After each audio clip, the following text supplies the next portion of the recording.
सर्वांना क्रांतिकारी जय भीम व नमो बुद्धाय। मित्रांनो, या व्हिडिओच्या माध्यमातून मी त्या तमाम बौद्ध बांधवांना, आंबेडकरवाद्यांना व आदरणीय भंतेजी यांना माझं या सगळ्यांना एक जाहीर आव्हान आहे। त्यांना माझी एक नम्रतेची विनंती आहे की हे जेवढे बी बौद्ध विहार आहेत देशभरातील, महाराष्ट्रातील, या सगळ्या बौद्ध विहारांमध्ये अशा कोणत्याही माणसाचे, कोणत्याही व्यक्तीचे, कोणत्याही महापुरुषाचे छायाचित्र लावणे बंद करावे, त्यांचे फोटोज लावणे बंद करावे, त्यांना जास्त प्राधान्य देणे बंद करावे, ज्यांचा बुद्ध धम्माशी कसलाही संबंध नाही आहे। हेच मी या व्हिडिओच्या माध्यमातून सांगण्याचा प्रयत्न करणार आहे आणि हे माझं वैयक्तिक मत असणार आहे, कारण मी एक बौद्ध व आंबेडकरवादी असल्यामुळे। कारण माझी भूमिका स्पष्ट आहे की हा जो विहार आहे, विहार हे केवळ बुद्ध धम्माचा केंद्र आहे, ते कोणतंही व्यक्तिपूजेचं केंद्र बनू नये, हीच माझी भूमिका आहे। आणि हे जे विहार आहेत, या विहारांमध्ये केवळ बुद्धाची शिकवण दिली जाते, बुद्धाचा मार्ग शिकवला जातो, बुद्धाचा अभ्यास केला जातो, त्यांच्या धम्माचा अभ्यास केला जातो, त्यांच्या धम्माचं आचरण केलं जातं, जिथे अध्ययन होतो, जिथं चिंतन होतं। त्यासाठी माझं मत असं आहे की हे जो विहार आहेत हे केवळ बुद्ध धम्माचं केंद्र असायला पाहिजे, ते कोणतंही व्यक्तिपूजेचं केंद्र व्हायला नको पाहिजे। हेच माझी भूमिका आहे, या व्हिडिओच्या माध्यमातून मी मांडत आहे। आणि या व्हिडिओच्या माध्यमातून मी माझी भूमिका मांडत असताना मी कोणत्याही महापुरुषांचा, कोणत्याही व्यक्तीचा अपमान करत नाही, त्यांचा कोणताही अनादर करत नाही। प्रत्येक महापुरुषाचा आदर आहे, त्यांच्या योग्य ठिकाणी आहे। आणि तेच सांगण्याचा प्रयत्न होता मी या व्हिडिओच्या माध्यमातून केलेला आहे।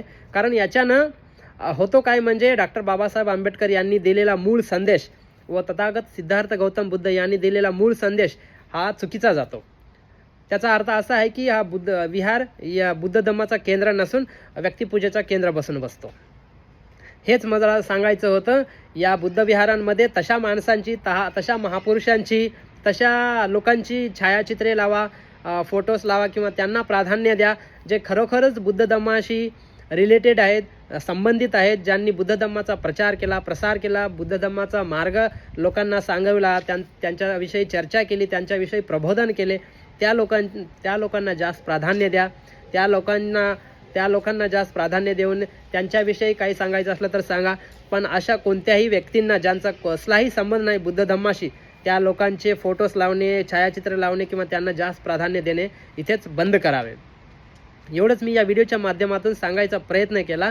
आणि हे सांगण्याचं मूळ कारण असं आहे, कारण ना आजकाल देशभरातील व एस्पेशली महाराष्ट्रातील सो कॉल्ड पुरोगामी बांडगुळं हे सगळे महापुरुष या नादात जाऊन अटेन्शनसाठी, त्यांच्या व्हॅलिडेशनसाठी कोणत्याही महापुरुषांना, कोणत्याही व्यक्तींना ज्यांचा कसलाही संबंध नाही बुद्ध धम्माशी, त्या सगळ्यांची जत्रा भरत आहेत बौद्ध विहारांमध्ये। त्या अनुषंगानेच मी या व्हिडिओच्या माध्यमातून सांगण्याचा प्रयत्न केला।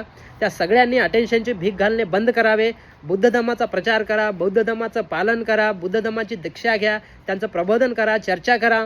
एवढंच की त्या बुद्ध धम्माशी संबंधित नसलेल्या कोणत्याही व्यक्तींना, कोणत्याही महापुरुषांना बुद्ध धम्म विहारांमध्ये आणून ठेवणे बंद करा।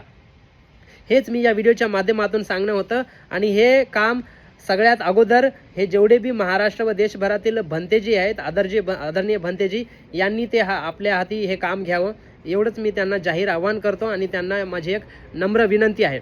आणि पुन्हा एकदा सांगतो, मी हे कोणत्याही महापुरुषाचं अनादर करण्यासाठी किंवा त्यांचा अपमान करण्यासाठी केलं नाही। प्रत्येक महापुरुषाचा आदर आहे, पण त्यांच्या योग्य ठिकाणी। हे माझी भूमिका एवढीच होती की हे जो विहार आहेत, या विहाराची ओळख, त्याची पवित्रता व त्याची शुद्धता जपण्याची हेच माझं भूमिका होती, हेच माझं मत होतं। आणि मी एवढंच सांगून इथेच थांबतो। पुन्हा एकदा सर्वांना क्रांतिकारी जय भीम व नमो बुद्धाय।